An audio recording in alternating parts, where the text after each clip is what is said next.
గారి కోపం ఇంకా తగ్గినట్టు లేదు. అక్షయ, నీకింకా కోపం తగ్గలేదా?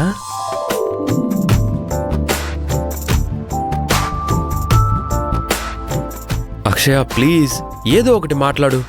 మేము నగలు దొంగలిస్తాము, నమ్మించి మోసం చేస్తాము. అలాంటి మాతో మీకు మాటలేంటి సార్? అక్షయ, ఆ రోజు ఏదో ఆవేశంలో కోపం ఆపుకోలేక అలా అనేశాను. ఏం జరిగిందో ఏంటో తర్వాత విచారిద్దాం. అది మనసులో పెట్టుకొని ఈ టైంలో నువ్వు ఇలా ఉంటే అలా చెప్పు. అంటే మీకు అనుమానం వచ్చినప్పుడు కోపంలో తిడతారు, మీకు బోరు కొట్టినప్పుడు ఎంటర్టైన్మెంట్ అవుతారు. దానికి నేను సపోర్ట్ చేయాలి, అంతేకాని మాకు మనసు ఉండకూడదు, దానికి ఫీలింగ్స్ ఉండకూడదు, ముఖ్యంగా మా మాటకి విలువ కూడా ఉండకూడదు. అంతే కదా? అయ్యో, నా ఉద్దేశం అది కాదు అక్షయ. ఆ టైంలో అందరి ముందు వాడు ఆధారాలతో పాటు చూపించినప్పుడు నేనేం చేయగలను చెప్పు?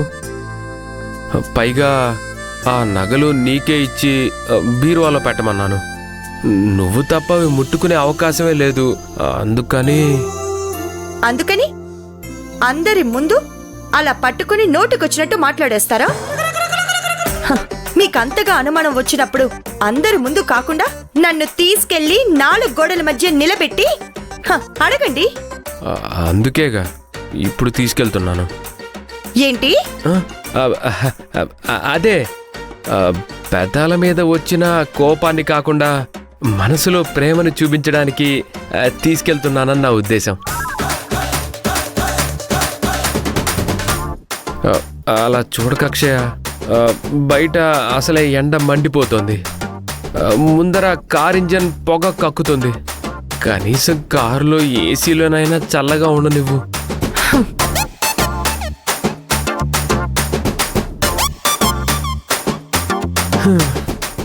ఒక మగాడు ఆడదాన్ని కోపాన్నైనా తట్టుకోగలేమో కానీ ప్రేమని తట్టుకోలేడు అంటారు. కానీ నేను మా ఆవిడ కోపాన్ని కూడా తట్టుకోలేకపోతున్నాను. కారు ఆపండి. ఏంటి? కారు రోడ్డు పక్కన ఆపండి సార్. ఎందుకు? నేను దిగాలి. ఆపండి సార్, పక్కన పక్కకు ఆపండి.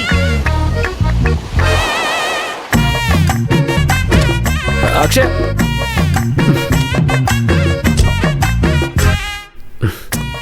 అక్షయ, అక్షయ, అక్షయ, అక్షయ, అక్షయ, వదలండి. ఎందుకు కారు ఆపమన్నావు? నేను ఇంటికి వెళ్ళిపోతానండి, మీరొక్కరే వెళ్ళండి. నేనొక్కడే వెళ్ళాలా? నేను వెళ్ళేది ఆఫీసుకి కాదు అక్షయ. మనిద్దరం కలిసి ఏకాంతంగా గడపడానికి వెళ్తున్నాం. అలాంటిది నా కాంతతో కాకుండా ఏ కాంతతోనో ఎలా వెళ్ళగలను చెప్పు? ఓహో, అయ్యగారికి అలాంటి ఆలోచన కూడా ఉందన్నమాట. నో నో నో, నా ఉద్దేశం అది కాదు. ఏదైనా నీతోనే, ఎంత దూరమైనా నీతోనే అని. అయినా ఏంటి అక్షయ నువ్వు? మావయ్య గారి సందేశం తర్వాత కూడా ఇలాగే ఉంటే ఎలా చెప్పు? మావయ్య గారికి తెలిస్తే చాలా బాధపడతారు కదా. అందుకేగా అయిష్టంగానే అడుగు ముందుకేశాను. నీ అయిష్టాన్ని నా ఇష్టంగా మార్చుకుంటాను చూడు. రే రాజా, ఇది ఆలోచించే సమయం కాదు. కానీ అక్షయ, ఏంటి? ఏం చేస్తున్నారు? లేవండి. ఏంటండి ఇది? అయ్యో, నార్మల్ గా ఉంటానని చూస్తున్నారండి. చెప్తేనే నేను లేస్తాను. సరే లేవండి. అమ్మయ్యా. ఏంటండి మీరు? నీ కోపం పోయినట్టేగా? సగమే పోయినట్టు. అది చాలు, మిగిలిన సగం తర్వాత పోగొడతాను.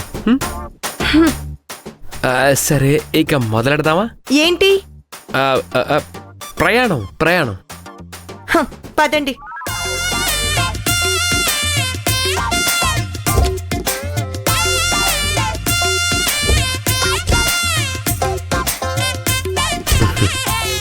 కార్ పోనీ.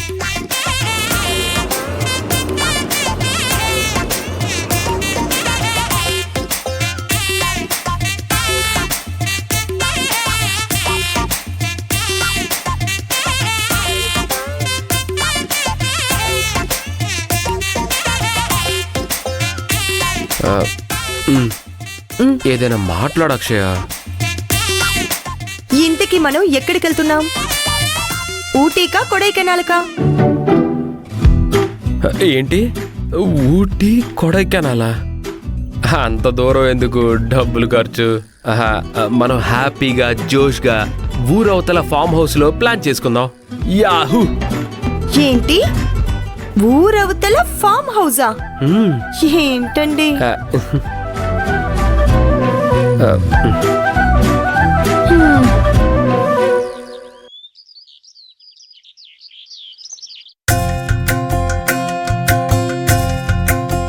నమస్తే సార్.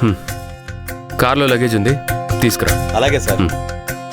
పద అక్షయ్, పద.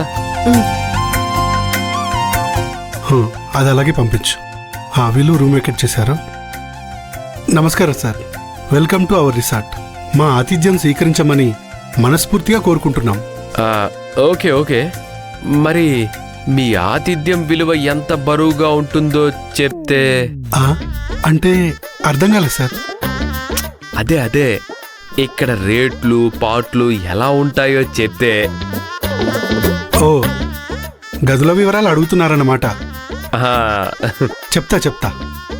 మన దగ్గర double bedroom with AC 5,000, double bedroom without AC 4,000, single bedroom with AC 3,000, single bedroom without AC 2,000 sir. ఇకపోతే చాలు, ఆగండి. ఏంటిది, హోటల్లో మెనూలాగా గడగడగడ చెప్తున్నారు? మమ్మల్ని ఆలోచించుకొనివరా? తప్పకుండా ఆలోచించండి సార్. ఎందుకంటే కస్టమర్స్ మాకు దేవుళ్లతో సమానం. పైగా హనీమూన్ కపుల్స్, మీరు ఇంకా జాగ్రత్తగా చూసుకుంటాను సార్.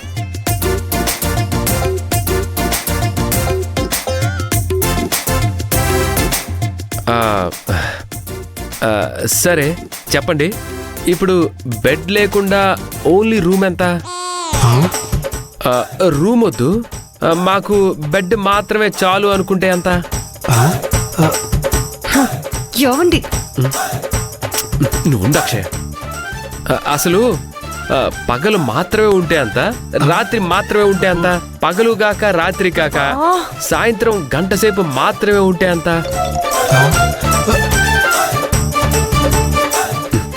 చెప్పండి సార్, ఎంత?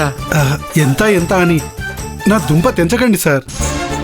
మీ దెబ్బకి నా బుర్ర బీరకాయ పీచులా అయిపోయింది సార్. దాన్ని సరిచేసుకొని మీకు తర్వాత చెప్తాను.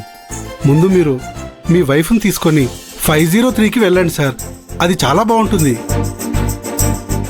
బాయ్, సార్కి 503 రూమ్ చూపించి ఆ లగేజ్ అందులో పెట్టించు. ఓకే సార్, అలాగే సార్. వెళ్ళు.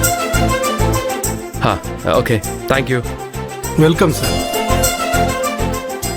ఏవండి, ఇక్కడ కూడా మీ అలవాటే చూపించాలా?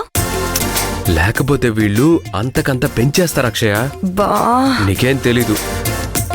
పెద్ద మీకే అన్నీ తెలుసు. పదండి.